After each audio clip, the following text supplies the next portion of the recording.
berproses di sini. 2 tahun, 3 tahun aja kerja sama saya, habis itu lu keluar. Serius nih saya bilang, jangan lama-lama kerja, ambil ilmu sebanyak-banyaknya, 3 tahun keluar. Bikin usaha apa kek. Ya, jangan jadi karyawan seumur hidup. Saya nggak kepingin kalian kerja sama saya 5 tahun, 10 tahun, 15 tahun, nggak kepingin saya. Pemimpin adalah seseorang yang mempunyai tanggung jawab penuh dalam mengembangkan perusahaan. Karyawan yang berada di perusahaannya akan melihat pemimpin sebagai figur yang dapat mengayomi mereka selama bekerja di perusahaan tersebut. Hal tersebut nampaknya tercermin dari bos di video berikut ini. Video tersebut diunggah oleh akun Instagram Memo Medsos pada 13 Oktober 2022 dan menuai pujian dari warganet.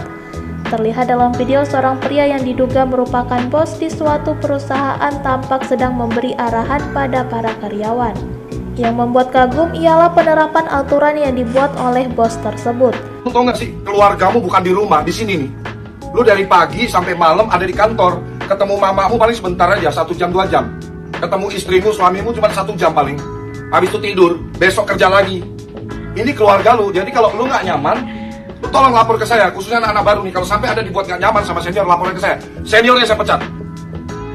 Ya, senior harus dukung anak baru. Sekali lagi saya kasih tahu teman-teman, bukan untuk bikin kaya gua sama pasangan, gua udah kaya.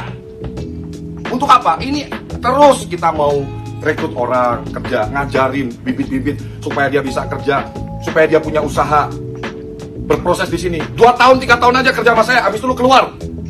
Serius nih saya bilang, jangan lama-lama kerja, ambil ilmu sebanyak-banyaknya, 3 tahun keluar. Bikin usaha apa kek. Ya, jangan jadi karyawan seumur hidup. Saya nggak kepingin kalian kerja sama saya 5 tahun, 10 tahun, 15 tahun, nggak kepingin saya. Ya, ambil ilmu sebanyak-banyaknya dari High Five sama sebulan punya skincare, 2-3 tahun keluar. Bikin usaha, kumpulin, gajinya ditata yang bagus, punya tabungan, tata masa depannya, mumpung masih muda.